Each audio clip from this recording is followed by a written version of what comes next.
Poco a poco las obras del tren avanzan en nuestra región. Ayer conocimos una buena noticia y es la adjudicación de la doble vía en el tramo Cáceres-Mérida por 6,2 millones de euros a la empresa Gromán, con un plazo de ejecución de 10 meses, lo que nos lleva a finales de 2020 para la terminación de estas obras. Se trata de un tramo de 42,24 kilómetros divididos en dos subtramos, el de Cáceres-Aldea del Cano y Aldea del Cano-Mérida. El montaje de las vías se realizará en ancho ibérico, aunque será polivalente, pasando a ancho estándar o europeo en una sencilla operación.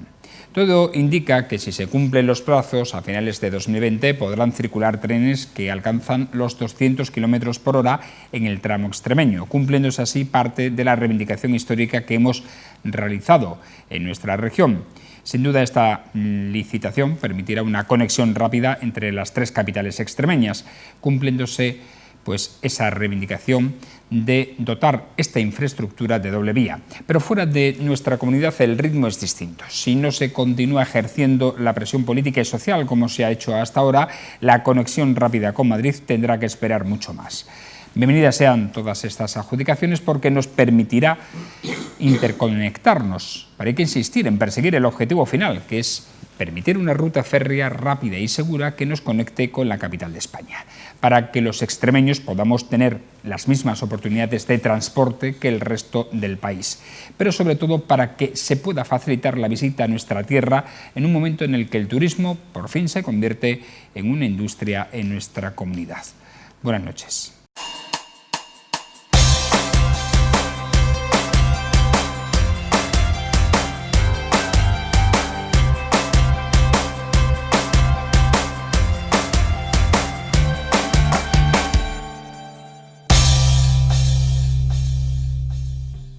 Bienvenidos a esta picota, la edición 1011, es miércoles. Vamos a hablar de varios temas que hoy han sido actualidad y que vamos a pasar, como siempre, por el tamiz de la opinión con nuestros picoteros de esta jornada. Hoy están con nosotros Domingo Hidalgo. Buenas noches, ¿qué tal? Paz y bien, pues bien.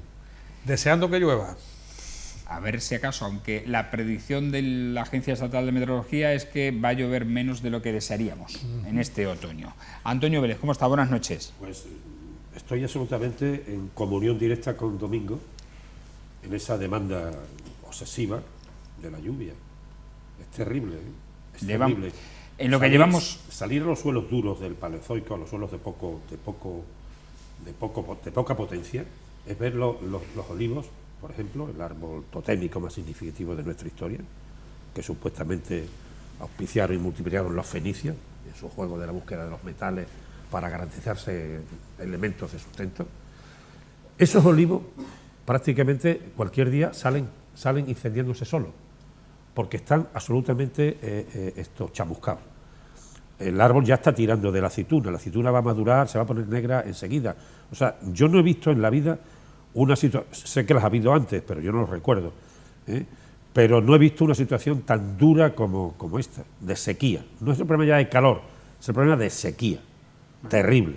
En lo que llevamos de año, sabéis que bueno, el año hidrológico se mide de octubre a octubre, pues vamos a acabar el año hidrológico, o lo hemos acabado, con un 25% de déficit de lluvias.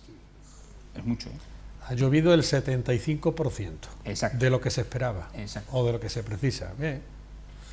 Bueno, Pues la Biblia, que es muy recomendable leerla, pues ya pasaba con José, el hijo de Jacob, cuando estaba con los egipcios y le tradujo, vamos a llamarle así, los sueños que tuvo, ¿no? Y eran los 7 años, creo que eran, o 12 de sequía y otros 7 de mucha abundancia. Nada nuevo luce bajo el sol. Nada nuevo. Es que esa Biblia es muy bonita. No, la Biblia es muy narrativa, es muy novelera en el buen sentido. Es la palabra de Dios. El Viejo Testamento. Y el Nuevo. El Viejo Testamento. Sobre todo el Nuevo. El más vivo es el Nuevo. Bueno, dejamos el debate bíblico, nunca mejor dicho. Es el Dios del amor, el del Nuevo Para Testamento. hablar de otras cuestiones un poco más terrenales, porque hoy hemos conocido el balance que ha anunciado la organización del Stone Music Festival en este miércoles sobre la edición de este año, que se ha cerrado con una asistencia total de 42.000 personas, de 49, con público procedente de 49 de las 52 provincias españolas y 27 nacionalidades. Los asistentes portugueses han duplicado su presencia hasta alcanzar el 66% del total del público extranjero, más del doble que en ediciones precedentes. También han destacado la presencia de ciudadanos del Reino Unido, Francia, Alemania, Holanda, Estados Unidos y Dinamarca. Carlos Lobo, su director, ha indicado que en las 4 ediciones que se han celebrado del festival se calcula que el impacto económico generado en la ciudad asciende a 28 millones de euros. El director del certamen también ha destacado los ingresos que ha generado al consorcio por el alquiler del Teatro Romano y que se cifran en estos 4 años en 356.000 euros. Y la aportación que los asistentes han dejado en el circuito monumental, que junto a la cifra anterior se estima en torno a 1 millón de euros en el total de las ediciones. Por su parte, el alcalde meritense destaca la importancia que tiene la celebración del festival para la ciudad en el mes de septiembre, ya que en estos 4 años ha crecido el número de visitantes. Este año las peticiones de información en las oficinas de turismo de Mérida se han incrementado un 12% durante este pasado mes. Y la ocupación hotelera durante los fines de semana en los que se ha celebrado este festival prácticamente ha estado al 100%, rondando el 95% de media en el mes de septiembre. Por tanto, al Festival de Teatro Clásico, que es santo y seña de esta ciudad, durante los meses de julio y agosto, pues se ha incrementado un mes más, ha alargado la temporada cultural y turística un mes más con la celebración de este Festival de Música. Antonio.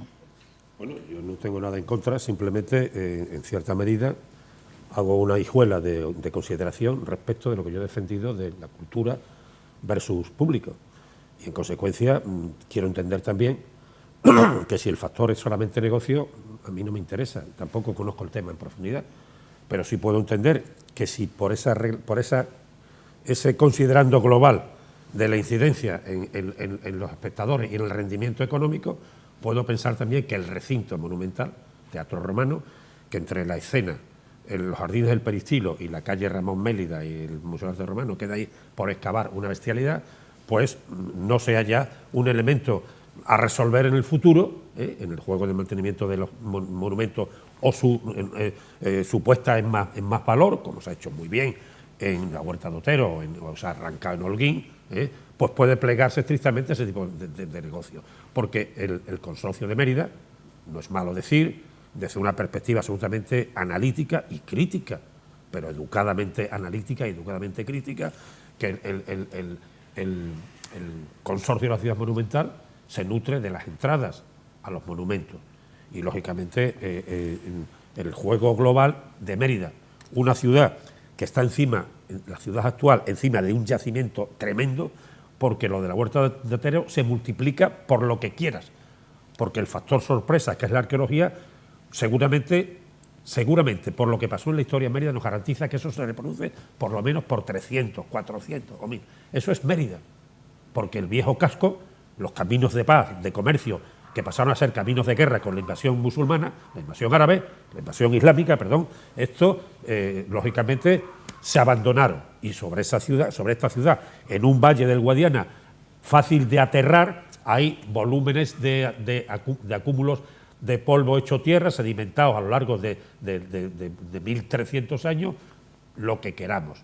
Y, en consecuencia, Mérida necesita mucho dinero para aflorar su legado histórico. Es decir, que en conversaciones privadas con él, con el director del festival, me ha dicho que se siente orgulloso porque el festival ha aportado dinero al consorcio que se ha podido utilizar para el propio yacimiento. De hecho, estos 356.000 euros... ¿En cuántos años? 350.000 en 4. 4 años. El consorcio tiene un presupuesto de creo que son, en fin, no más de 4 o 5 millones de euros. Bueno, me ha dicho anuales. Que en cierto modo 80% plantilla de personal, se siente en cierto modo orgulloso de haber contribuido a que por ejemplo, por las nuevas gradas, la rehabilitación de las gradas del Teatro Romano, pues ese importe es similar a ese, ¿no? Es decir que...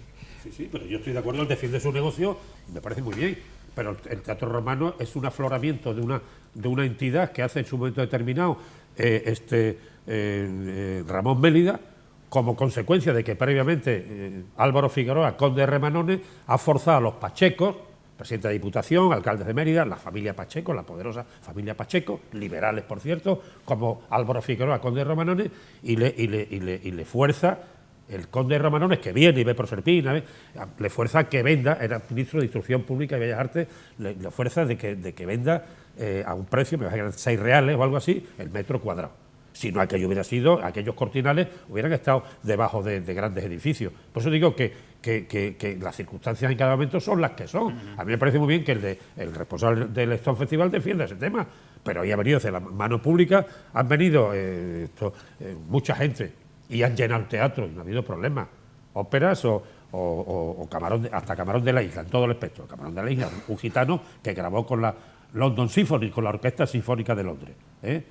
Soy gitano y la leyenda del tiempo, o sea, Camarón, un gitano. Y la gente más importante, desde Alberti a Aute, en fin, mucha gente. Quiero decir que por vía pública.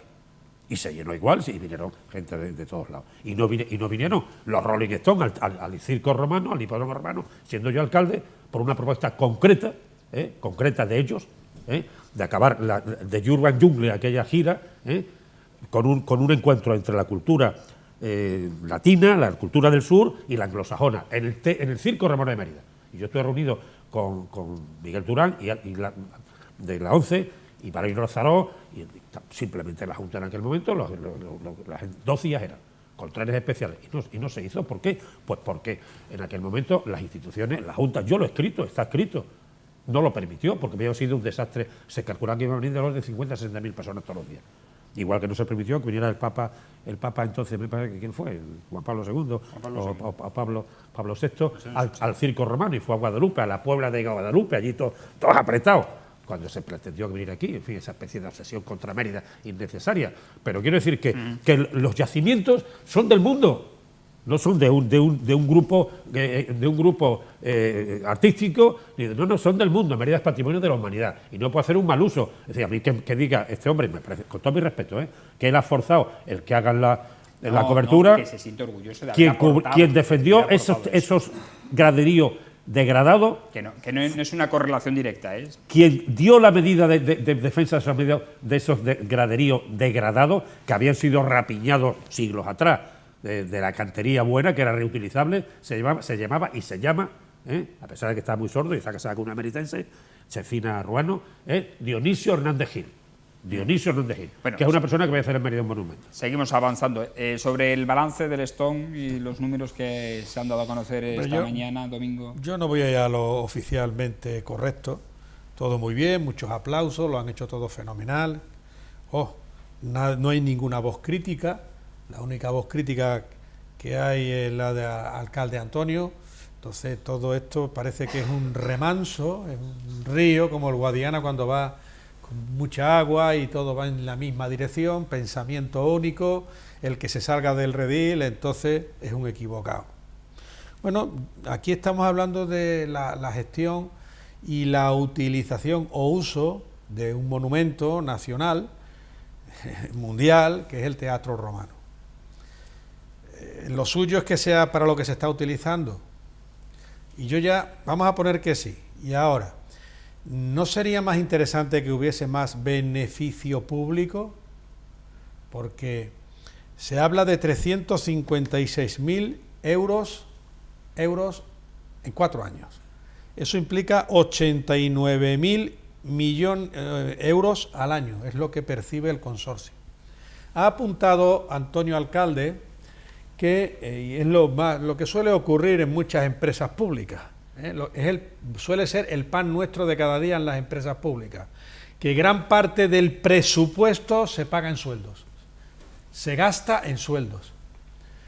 Es normal que en una empresa pública el 80% del presupuesto, en este caso del consorcio, vaya al sueldo de las personas que trabajan ahí. Después, ¿qué función hace el consorcio? ¿Cómo se accede a trabajar al consorcio, que es una empresa pública? ¿Hay convocatoria? ¿No hay convocatoria? ¿Son empleados públicos? ¿No son empleados públicos? ¿Dónde se da cuenta real? ¿Dónde se da cuenta real de lo que hace el consorcio? Yo no digo ni que esté bien ni que esté mal, yo empiezo a decir y hacer estáis hacer abriendo preguntas. otro debate paralelo, Sí, que me que parece muy bien. tiene que ver con el consorcio, que lo ha sacado la propia nota de prensa, como diciendo, aquí se ha beneficiado el consorcio muchísimo. 89.000 años en un movimiento de 28 millones de euros, que lo ha dicho. Ya, vaya porcentaje de 28 millones de euros que ha movido el Stone, dice en la nota de prensa, Que ha generado en la ciudad, según la nota de prensa. la ciudad, pero de la ciudad, ¿eso qué se hace? ¿Se reparte la cuota parte por el número de habitantes? Hombre, no es así, evidentemente. Mérida, además, dicho de otra manera, si no hubiese esto, yo es que estoy haciendo un poco de Pepito Grillo, si no hubiese Ya lo habido, veo, lo estáis haciendo los dos. si no hubiera habido esto, ¿hubiera venido menos gente a Mérida? Pues seguramente. O sí, o no. O es que estamos hablando que Mérida ya se ha convertido en una zona de llegada, de poca pernoctación, una zona de paso para el turismo. Y yo desde aquí lo vuelvo a decir, lo comenté la semana pasada y lo comento ahora. Esos miles y miles y miles de personas que van al Teatro Romano, que están por los aledaños, es que al consorcio no se le ocurre la idea de crear y montar unos servicios públicos ahí, para que la gente que incluso hace sus necesidades y no puede paralizarlas, tengan un sitio y no tengan que pedir y que le tengan que reñir, que solamente aceptan en los establecimientos a quien son clientes. Porque no se les ocurre ahora que están arreglando la casa del anfiteatro. Lo vuelvo a decir, lo dije la semana que viene a quien corresponda, en este caso al consorcio. Creo que todavía están a tiempo. Y además a lo que parece dinero tienen a puertas. Lo dice el Stone, ¿vale? Le acaban de dar, 89.000 euros así que le ha venido, que lo conviertan en dinero finalista para el beneficio del común. O si el Stone es tan bueno, que es tan bueno, y además quiere que la gente siga viniendo, haga una donación y diga, venga, este dinero para esto. Bueno, dicho queda. Volviendo al hilo, porque el otro día hasta Manu Carrasco lleva 20.000 personas, estupendo. Pero claro, el tema del Teatro Romano es un arma de doble filo. Y además yo creo que estamos en la edad y en el derecho de hablar libremente, en las dudas que tengamos, y me parece muy bien lo que ha planteado Domingo, y que tenga que contestar, que le conteste. Y yo también planteo mi opinión al respecto. Entre otras cosas, porque soy de Mérida, tengo una referencia pasional, afectiva con la ciudad, y muchos antepasados míos duermen en el sueño eterno, y posiblemente pensaban cosas muy similares a las que yo planteo. Entonces, ha dicho una cosa curiosamente Domingo, a pesar de que es un hombre bastante más conservador que yo, muy interesante, ha dicho gran público. Mucha gente han podido venir al Teatro Romano a una actuación elitista a mucho más precio, inasequible a gente más sencilla, evidentemente. Por eso yo dije el otro día, y eso es un tema complicado, yo digo, oye, Manu Carrasco, chapó. Ahora, que el Teatro Romano sea un poco el elemento de cerrazón elitista respecto a determinados artistas, pues a mí no me gusta, sinceramente, porque al Teatro Romano ha venido un gitano, que por cierto grabó con la London Symphony de Londres, vuelvo a decirlo, porque me lo criticó mucha gente, pero ese gitano llenó el Teatro Romano las veces que vino. Y la última vez que vino se murió al poco tiempo. Y deja aquí un sello imperecedero. Está ahí grabado por ahí, por las redes. José Monje Cruz, Camarón de la Isla. Pero también Amalia Rodríguez, y también Cela, y también Alberti, y también Auta, y también Serrat, y también mucha gente. Pero de unas ciertas connotaciones que podían ser más sencillas desde el punto de vista económico. Ahora, si hacemos un elitismo, tal, yo planteo otra cuestión. Si el venir a Mérida como un relámpago pone, claro... Pero es que no te estoy entendiendo, Antonio. ¿A qué te refieres que con no, elitismo? Hombre, que el Teatro Romano, a fin de cuentas, Manu Carrasco no podía venir ahí porque ahí caben 3.000 personas. Tuvo que ir al albergue y ole, y chapó, yo eso lo aplaudo. Pero hay un sitio al lado que ya hablé, la Plaza de Toros. Mérida es mágica, pero Mérida puede dar perfectamente esos conciertos en la Plaza de Toros y no necesariamente forzarlos a algún Teatro Romano a precios prohibitivos para el gran público. Para el gran público. El Teatro Romano tiene otro elemento. Por una razón muy sencilla, porque yo defiendo la cultura. La cultura, con letras mayúsculas. Antonio, el encanto de ver a, sí, vale, de ver a Camarón en el Teatro Romano es el mismo que de ver a Rafael en el Teatro Romano. Hay mucha gente, pero yo defiendo mi posición. Yo defiendo la cultura como un factor público. Público, de carácter educativo. Como el viejo modelo de los krausistas, de la Institución Libre de Enseñanza, de los modelos de las misiones pedagógicas que he dicho aquí, de Bartolomé Cosío, de Giler de los Ríos, de lo que era otra concepción, en la que estaba la derecha, la izquierda, mucha gente que tenían un pensamiento transversal desde el punto de vista de los krausistas eran panteístas. Pero, Antonio, sí, te quiero decir que... Ellos creían en Dios, pero Dios era el mundo. Este año ha venido una reina del soul, Muy bien. como es Gloria Gaynor, la voz negra, verla en el Teatro pero Romano, entonces no es igual que verlo en la Plaza de Toros, con todo mi respeto para la Plaza de Toros. Claro, pero es que ese es el gran cebo de la historia, ¿eh? El gran cebo de la historia, y es aprovechar sistemáticamente un teatro romano estrictamente como un recinto, seguramente sin las connotaciones con las que nació, que eran otras connotaciones. Ya sabemos lo que era el teatro griego, era crítico, una sociedad que era abierta, y sabemos cómo era el teatro romano con Roma, a partir del Imperio, era sencillamente un elemento propagandístico, de diversión. Los labradores romanos, los colonos romanos, los veteranos romanos reconvertidos en labradores no querían tragedia griega, querían pasarela, comedias de Plauto o pornografía. Eso es así, no lo invento yo. Pero claro, hay que tener cuidado cómo se juega con un monumento. Y yo creo que aquí hay un problema mucho más pendiente, y coincidimos Domingo y yo, y es que en Mérida hay que excavarlo, hay que abrir espacio y hay que buscar recursos. No se puede decir que se ha dedicado para hacer unos asientos. El problema es grave porque seguramente el consorcio, como elemento intermediador de unas actuaciones instrumentales respecto de un conjunto histórico del calibre de Mérida, necesita tener zonas de apertura nueva para que Mérida realmente cumpla con el papel que le ha asignado la UNESCO. Antonio, lo hemos hablado en otras ocasiones también. Es decir, no es solo el consorcio, es que aquí debiera estar implicado el Estado. El Estado. Hablemos ilustradamente, si es posible, ¿no? Y que las inversiones las realice el Estado, ¿no? Que quien puede tener capacidad económica para poder están transferidas, es un problema. Sí, pero la Junta lo está haciendo. Pero yo no voy a disculpar a nadie, ni al Estado ni a la Junta. Yo soy una persona y voy a pedir el voto para Pedro Sánchez y voy tal, ¿me entiendes? Como cada uno lo que le dé la gana. Pero yo creo que las responsabilidades están ahí. Es decir, las transferencias, ese tema se ha transferido a la Junta. Pero en Mérida no se expropia y eso es una tragedia, una grave tragedia, porque está hundiendo a Mérida en cuanto a sus perspectivas de futuro, porque el Gran Mérida es la única ciudad de España, al menos, que tiene una declaración, año 1973, que es vigente, de declaración de conjunto histórico arqueológico, porque el subsuelo es el que tiene el 90% del legado, está ahí todavía. Bueno, tenemos que hablar ahora de números y de economía, porque es que si no, no nos da tiempo, Domingo, a tratar los temas. Vamos a hablar sobre un informe que ayer publicó la agencia tributaria, y es el ranking de municipios en función de su renta bruta. Según este estudio, la Comunidad de Extremadura registró en 2017, que es el año al que se refiere este informe, la menor renta bruta por habitante de todo el país, con 19.870 euros por ciudadano de media. Y disponible además de 4 de los 5 municipios españoles con menos renta.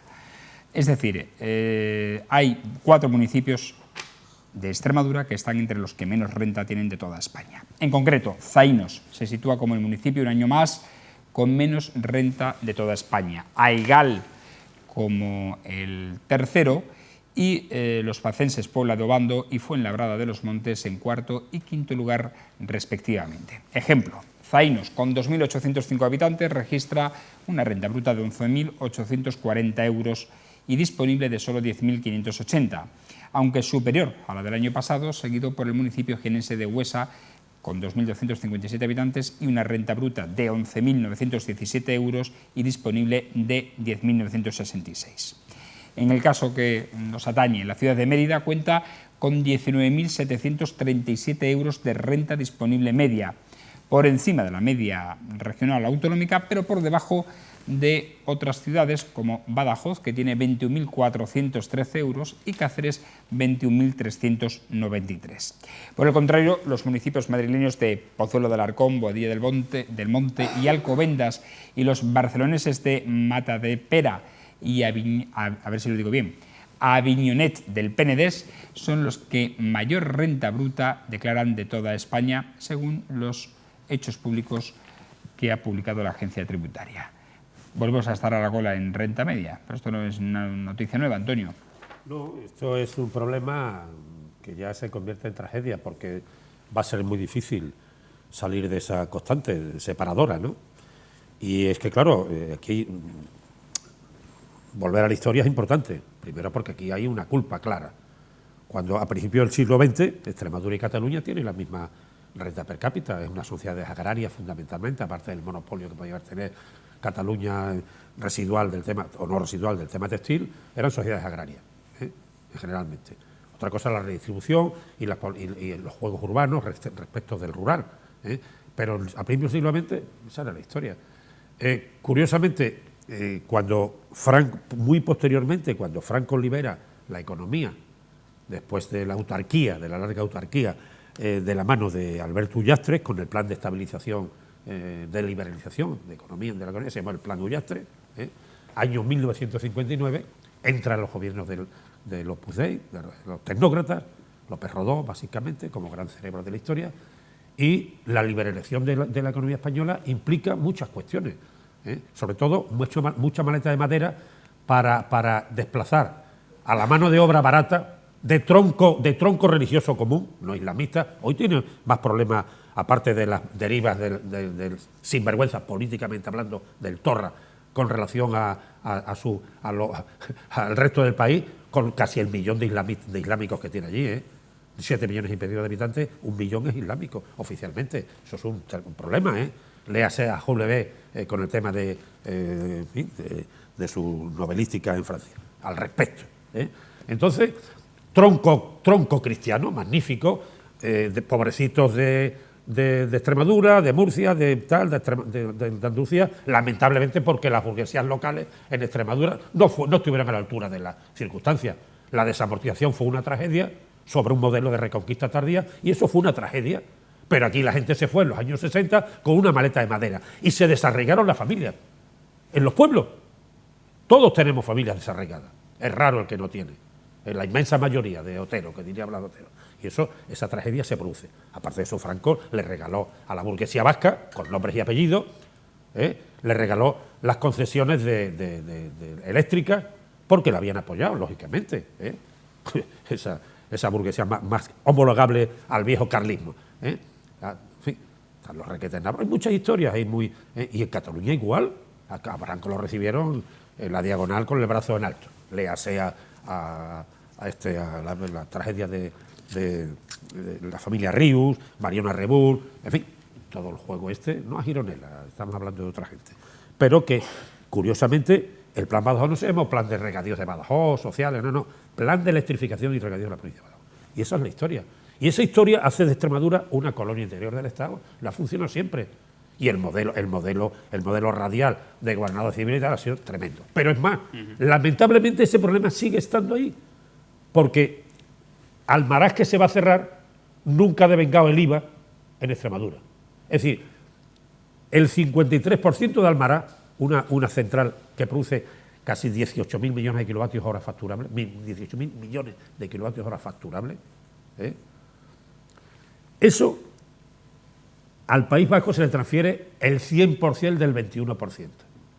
Claro, el País Vasco tiene estándares, servicios sociales, coberturas que no tiene Extremadura, porque Iberdrola no. Y autonomía fiscal. Y autonomía fiscal, el cupo, porque lamentablemente Almaraz no ha devengado fiscalmente el IVA, que es una fortuna, se va a cerrar ya mismo, y no lo ha devengado en Extremadura. Y eso es una tragedia. Y eso había que reclamarlo. Ni Cedillo ni Alcántara. El Tajo se ha regulado prácticamente en favor de aquella historia. Porque claro, ni siquiera... Claro. Bueno, en cualquier caso, hay que decir que hay una cosa que sí nos podemos sentir orgullosos los extremeños con respecto a los catalanes, pese a que no tenemos evidentemente su nivel de renta, y es que la Seda de Barcelona, una empresa señera de Cataluña, fue comprada hace poco por el grupo Christian Light, extremeño. Oye, ahí nos cabe por lo menos estupendo. Ese honor. A ver, Domingo. ¿Cómo estaría esa empresa ya? Bajo tierra, enterrada en liquidación. Y en liquidación. Claro, efectivamente. A ver cómo la levantas. Bueno, esto lo que viene a demostrar es que en la nación española, aquí cada uno va a lo suyo. Y que el sistema autonómico lo único que ha traído todavía es más desigualdad. Que es una quimera aquello de que el principio de solidaridad interregional era lo que se perseguía con el estado de las autonomías. Ha acreditado que Extremadura pues no es atractiva en lo económico. No es atractiva en lo económico. Y comparándonos con el resto de las regiones de la nación española, pues ahí estamos. Esto es todo consecuencia de que la sanidad no sea de competencia de la Administración Nacional, es consecuencia de que la educación no sea competencia de la Administración Nacional y que la seguridad tampoco sea competencia de la Administración Nacional. ¿Por qué? Porque aquí hay una manifiesta desigualdad. Yo desde aquí digo lo siguiente: ¿quién no tiene a familiares y amigos que en edad joven se encuentra fuera de Extremadura con estudios superiores? Que se van todos o casi todos, son los menos los que se quedan. Con otra particularidad de una desigualdad tremenda que ocurre y que ha sido impuesta por los grandes, porque aquí nadie cede.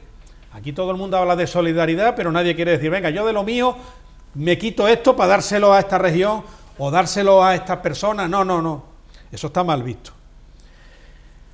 ¿Por qué razón un extremeño, cuando se vaya a presentar a unas oposiciones en la región gallega, en la región catalana, en las provincias vascongadas, en Baleares, en Valencia, no tiene que aprender y saber 2 idiomas? Y sin embargo esos mismos valencianos, gallegos, vascos, catalanes, todos esos españoles de esas distintas regiones vienen a Extremadura y se siguen presentando y pueden presentarse en igualdad de condiciones. ¿Por qué de una santa vez el lenguaje, la lengua en la que nos comunicamos, no deja de ser un muro de Berlín?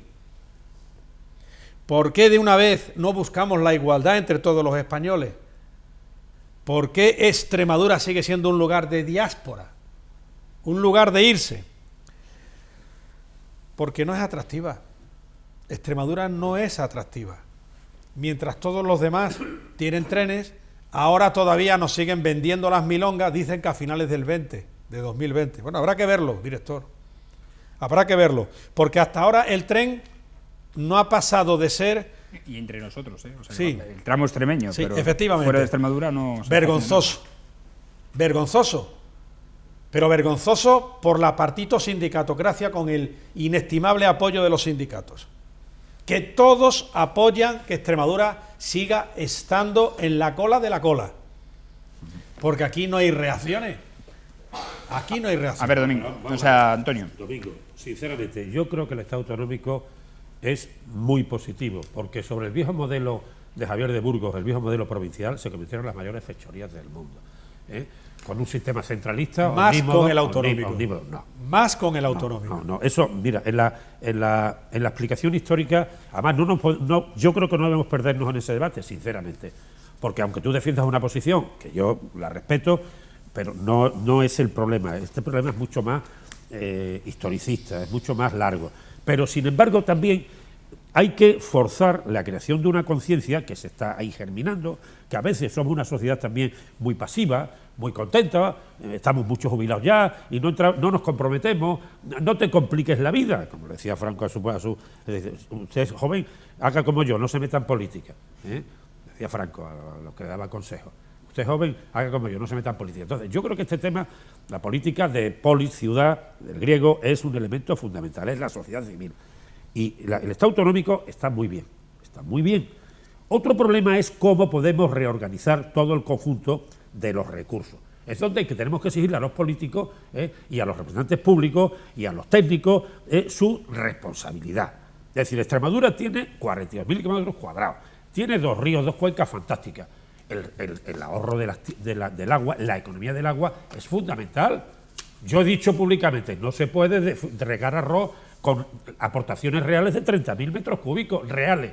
No con lo que le digan las comisiones de desembalse, de 15.000 metros cúbicos, léase a internet. O sea, lo mínimo que se reconoce en unas tareas de arroz en zonas percolables, de vegas altas, son 15.000 metros cúbicos, eso es una salvajada. Pero en la realidad, te lo dice Antonio Vélez, hay zonas donde se meten 30.000 metros cúbicos. 30.000 para producir 6 o 7.000 kilos de arroz, para cobrar la subvención. Eso no es, esa economía no es válida, porque el potencial de aplicar el leñoso, llámense frutales, llámense estos sumideros de carbono en forma de alcornoque o de ciruelo o de viñedos de mesa, del tipo que sea, es mucho más importante, o de olivos, y eso es el potencial. Ahora, claro, Extremadura tiene un grave problema, El modelo de la propiedad deviene de la desamortización, básicamente de la civil, de la de Pascual Madó, algo de la de Mendizábal, que fue la religiosa. Pero deviene todo el modelo ahí, y eso es un problema. Y eso es un gran problema, porque esas grandes dehesas que se santifican y se magnifican tanto, y que pues, tienen que seguir magnificando, están en 4 manos. Y han terminado en manos de toreros, de banqueros, de no sé qué. Y eso es una historia, ya ni siquiera de la burguesía a las que les favoreció aquellos edictos de desamortización. Y eso es una tragedia.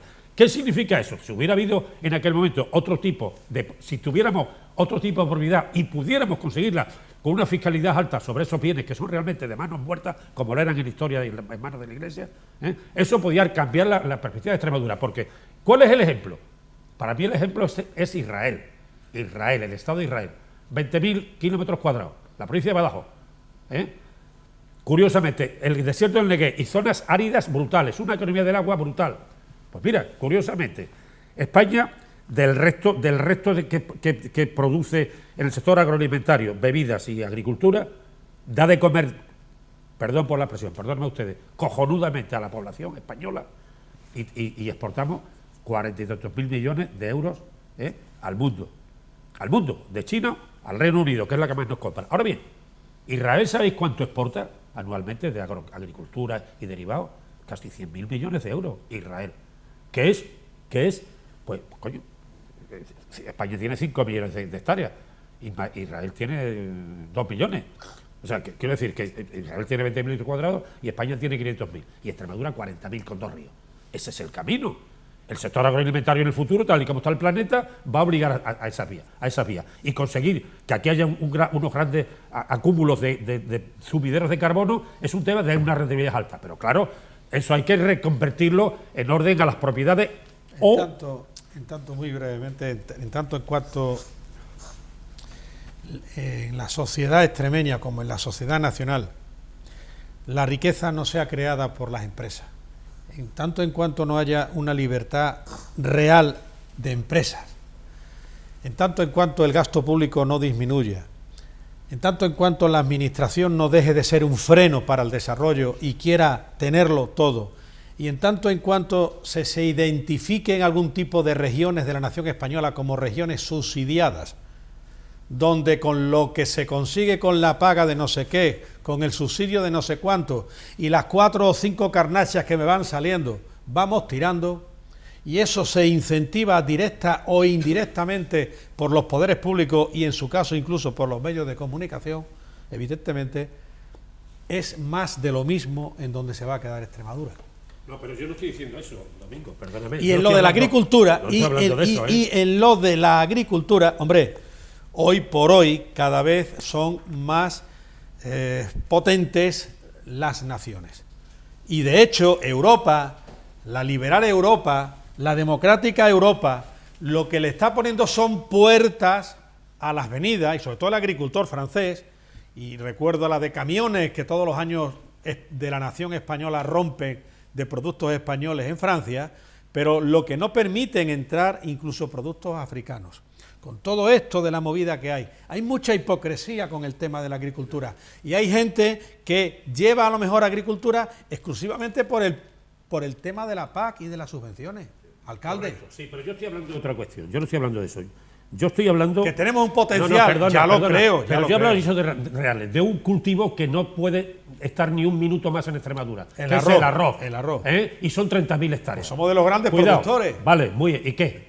Y la magnitud de eso se lleva casi 1.000 millones de metros cúbicos de agua. Bueno, pero espérate, yo estoy hablando de modelos, no estoy hablando de que sea la explotación pública, no, estoy hablando de otros modelos que pretendieron en su momento la desamortización de los bienes de los ayuntamientos, de la Iglesia, entre otros Mariano José de la Espronceda, Mesonero Romano y otra gente que querían un sistema de propiedades en aquel momento de secano, 40 o 50 hectáreas. Yo estoy hablando de otras propiedades que sean solventes, 20, 25, 30, porque lo que hizo Franco en el Plan Badajoz fueron 3, 4, 5 hectáreas que quitaron el hambre, pero luego, ¿en manos de quién están? De las multinacionales, de la gente que ha acumulado, o de Atanasio Naranjo, con todos mis cariños y mi respeto a la persona. Quiero decir que esa es la historia que se ha producido aquí. Una concentración de parcelas, porque con 4 hectáreas en Garrovilla una persona no podía vivir. Simplemente, cuando se podía comer. Pero cuando se liberalizó el sistema ya no podía entrar una sociedad de consumo. Y yo estoy hablando de otros modelos de propiedad que permitan, no las grandes de esas, de 1000 y pico, 2000 hectáreas, no sé cuánto, al estilo Duquesa de Alba, que termina en manos de, no en el caso de la Duquesa de Alba, de toreros o de banqueros. Eso no es el modelo. Ese no es el modelo, porque hay un potencial de hídrico brutal y el suelo es modificable. No quiere decir que se vayan a hacer soja como en el Amazonas, no. Yo estoy hablando de leñosos, llámese viñedos, llámese olivares, llámese frutales. Estoy hablando de otro modelo, que el mundo demanda, pero no arroz. Bueno, y eso es un mal gasto de agua. Y estoy hablando de suelo Antonio, repartido. Tenemos poco tiempo. Ahora a manos privadas. Que has citado a José Fronceda, permíteme que lea un artículo, es muy breve, y al hilo de lo que tú decías de las subvenciones, etcétera, que me ha pasado el amigo Fernando Delgado, de un periódico que se llamaba La República de Mérida en el año 1900, sobre una subvención de la Diputación a doña Carolina Coronado, ilustre poetisa extremeña. Decía, subvención a doña Carolina Coronado. Leo el texto del periódico. La Diputación Provincial ha concedido a doña Carolina Coronado 3.000 pesetas de subvención en concepto de ayuda para que publique sus obras literarias. Aplaudimos el acuerdo en cuanto tiende a honrar a esta ilustre poetisa extremeña, pero lo censuramos porque parece una limosna dada a persona poco necesitada de ella, pues si no estamos mal informados, doña Carolina, además de tener una posición desahogada, cobra una pensión vitalicia de 1.500 pesetas anuales, legado de sus tíos don Pedro y don Francisco Romero de Almendralejo, que graba sobre la dehesa de la Jarilla. Los donativos en dinero para la publicación de obras literarias solo deben hacerse a escritores que carecen absolutamente de recursos para pagar los gastos indispensables, no a los que tienen sobrados, como sucede a la poetisa de Almendralejo. La tiza bien, ¿eh? Qué maravilla, ¿sí? Vamos, es actualísimo. Pero bueno, no es de 1900, eso vale ahora para muchos. Pero eso tiene una connotación importante, una deriva importante, y es que Fernando Delgado tiene síndrome de Diógenes, de prensa, de papel, de cultura, y eso le honra, ¿eh? Sí, porque es que si hubiera unos cuantos como él, estaríamos muy informados. Lo que tiene Fernando es muy serio. Es tremendo. Ahora estamos trabajando sobre un proyecto que lo vamos a hacer público dentro de no mucho tiempo. Y ojalá salga. Mérida tiene detrás, cuidado, una impronta muy seria. Habrá que crear la Fundación Fernando Delgado. Bueno, Fernando Delgado lo comparte con los amigos. Pero ya ha dicho que todo, todo lo que tiene, toda la documentación que es abundísima, a su fallecimiento ha dicho ya en su testamento que lo va a donar a la Fundación Jesús Delgado Balondo. Jesús, bueno, claro, muy bien, claro. Normal. Bueno. Vamos, no a la fundación, perdona, me he equivocado, a la biblioteca pública. Sí. A la biblioteca pública del Estado. No te he querido... Sí, a la biblioteca pública, es que se llama Biblioteca Pública Jesús Delgado Balondo. Me confundí, es la biblioteca pública del Estado. Ahí va a donar esos fondos. Bueno, a quien corresponde, ¿a quién quiere comenzar?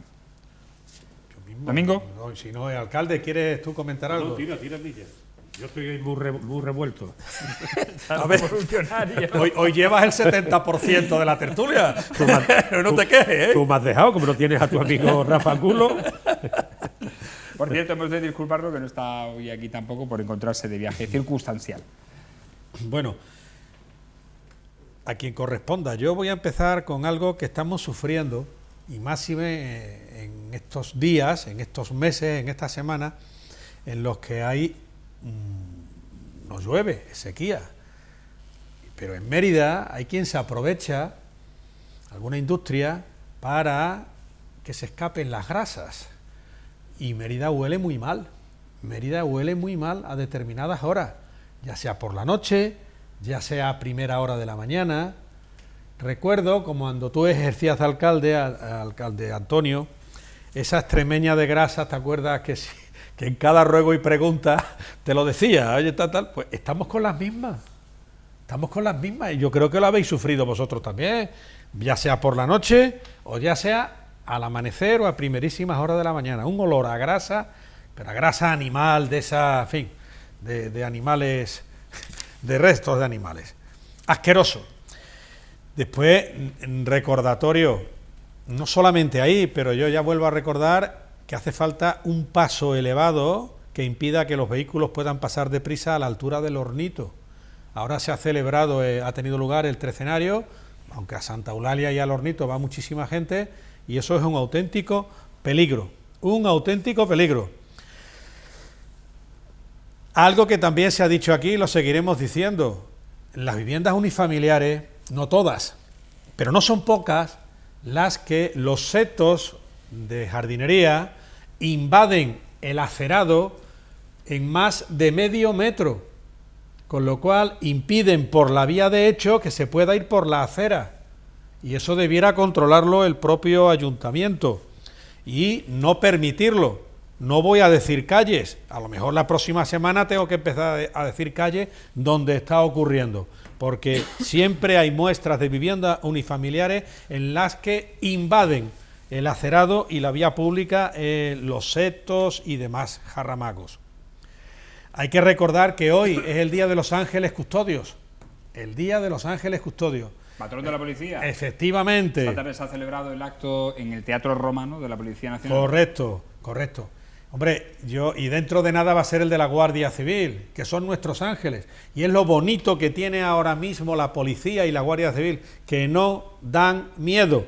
Al contrario que pueda ocurrir con alguna policía autonómica, que sí dan miedo. ¿Y por qué será? Cuando a una policía se le identifica con un determinado régimen político, a ella hay mucha carencia de libertades.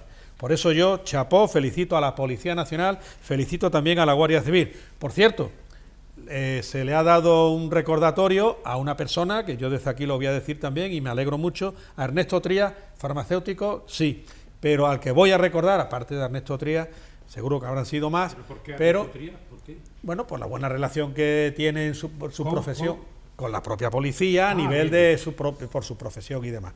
Pero hay un funcionario que tú y yo conocemos bien, yo me precio de su amistad y tú también, alcalde, y es un funcionario que ha estado ya con 4 alcaldes y que ahí está y que le han dado una, no sé cómo se llama, un recordatorio, un reconocimiento a Juan Antonio Rollán. Ah, sí, pues nuestro saludo y nuestra Pues, enhorabuena. hay que alegrarse por Juan Antonio, porque, hombre, no es fácil que a pie de alcalde, y desde su propia independencia y su propio buen hacer, su propia independencia, y su propio buen hacer, las dos cuestiones, pues haya estado con Antonio Vélez, contigo, alcalde, ha estado con Pedro Acedo, ha estado con Ángel Calle y ahora está con Antonio Rodríguez Osona. Eso dice mucho de una persona. Nuestra más sincera enhorabuena. Por cierto, Entonces, hay que felicitarlo. También he de sacar pecho. Hemos de terminado, sacar ¿eh? pecho, sí, lo sé, pero lo digo porque la Guardia Civil, la Academia de Tráfico de la Guardia Civil, el próximo viernes, día 11, que celebra la patrona, la Virgen del Pilar. La Virgen del Pilar, pues ha tenido a bien reconocernos a esta casa. ¡Hombre! Por la colaboración que hemos mantenido con esta academia y con su coronel, don Tomás García Gazapo. Formidable, formidable. Yo, un pequeño inciso, porque Después sigo. Me apetece decirlo cuando te has referido a Ernesto Trías, hijo del coronel Trías, José Trías Conte, y nieto de Ernesto Abengózar. Ernesto Abengózar, y en la Rambla, era íntimo amigo de mi abuelo Leopoldo Sánchez Manzanero. Ajá. Y mi abuelo fue albacea testamentario de ellos. Fíjate. Y había una amistad tremenda. Por eso, y don Ernesto Abengózar, yo, bueno, es que tengo un recuerdo venerable que me pasaba con don Ramón Hortal, el farmacéutico, que iba muchas veces a buscarle un postín que cuando se hacía un brebaje preparado, un cataplasma, no sé. Eres una lo recuerdo como, igual que a Félix Valverde, o sea, el solterón, el abogado, sí. Lo recuerdo como elemento muy incorporal al paisaje de la ciudad, ¿no? Muy bien. Perdón. Bueno, yo sigo diciendo que Mérida está muy mal iluminada. Y cada vez me está parando más gente por la calle diciendo que no me canse de decirlo. Y me paran mujeres y me dicen que van con miedo por la calle. Eso hay que solucionarlo, Osuna, hay que solucionarlo como sea. No digamos ya que R, los perros sin correa, sin bozal, lo que está pasando con los perros que ya... Y no pasa nada aquí no se actúa en consecuencia. Y debe actuarse porque... Evidentemente me parece muy bien que se pasee a los perros, desde el respeto y desde el cumplimiento de las ordenanzas. Muy bien. Antonio. No he terminado, termino ya. Todavía no. Mira. Termina, porque al final te voy a tener que dedicar medio programa. Los patinetes eléctricos, las bicicletas por las aceras, y cada día eso está creando más problemas. Y la gente tiene miedo. Porque antes, si una persona mayor, a un joven, o a un menos joven le decía que eso estaba mal, pues se pedía Bueno, pues disculpe usted, señora, tal, no, no. Ahora es como el que se pone a mear en mitad de la calle y se le llama la atención, a lo mejor te echa un chorro, te da 2 guantadas. Eso es lo que está pasando ahora. La inexistencia de la educación y de la urbanidad. Entonces, eso hay que tomar medidas para que no ocurra. Plaza de España, a su paso, con su entronque con la calle Santa Eulalia. Cada vez hay menos espacio para que pasen los peatones entre velador de un bar y el velador del otro bar. Esa bajada cada día está más estrecha. Insisto en que los veladores de los diferentes lugares tienen que estar señalizados para que nadie traspase los metros cuadrados que le han permitido, porque son problemas vecinales del día a día y eso es obligación del ayuntamiento el darle solución y evitar que se creen problemas. Antonio, ¿tienes alguna Bueno, pues yo tengo un par de recomendación? cosas. Sí. Una es que, visto lo que hemos visto en la Huerta de Otero y lo correspondiente que puede haber en toda la retícula del subsuelo meritense, muy fuerte, porque el templo de Mitra está debajo del ruedo de la arena de la Plaza de Toros. Cuidado, allí se excavó en aquel momento una trincherita a lo largo de Vía Sánchez, que entonces se llamaría de otra forma, y punto y final, aquello está entero. Mi abuelo me contaba que salieron en aquella excavación bustos, torsos, se lo llevaban la gente en carretilla, en fin, los propios de la época, estaba hablando de 1909, 1910, cuando se empezó todo el juego aquel. Pero visto lo que se ha visto en la Huerta de Otero, lo que puede dar en toda la retícula de la ciudad, el subsuelo tremendo que puede sorprender al mundo entero, lo digo yo, que puede sorprender al mundo entero lo que hay debajo. Porque cuando se levanta una casa, muchas veces se queda, salvo que tengas elementos como ahora de bulldozer y tal, entonces no era posible, salvo lo que se llevó el califato de Córdoba para la mezquita y para los palacios emirales y tal, la bestialidad que se llevaron en carreta, no se podía trasladar, imposible, está ahí. Pero sobre todo viendo otra cuestión, y es cómo ha respondido el público, cómo ha respondido la gente, qué tremendo impacto ha producido, porque el factor sorpresa en arqueología es fundamental. Entonces, ante esa tesitura, yo digo que el camino está ahí, a quien corresponda, pero que en ese camino, lo digo abiertamente, el silo debe desempeñar el gran papel como el de Córdoba, esto de la logística arqueológica, del juego de los mosaicos. El silo de Córdoba. El silo nuestro. Como el de Córdoba. El de Córdoba está sujeto al todo el sistema arqueológico regional. Lo declaró la Junta de Andalucía bien de interés cultural, que yo no sé la de la Extremadura, ¿por qué lo tiene eso, lo ha rechazado? No lo entiendo. Y automáticamente tiene que ser dedicado como elemento público. No se puede vender por 700 o 800.000 euros, eso es una salvajada. Eso tiene que ser de funcionalidad instrumental arqueológica, como el elemento pegado al Museo de Arte Romano y con lo que el subsuelo de Mérida tiene ahí. Y los mosaicos se pueden colgar en paneles que no hay que hacer ventanas. Si no necesita ventanas, puede tener otro tipo de luces.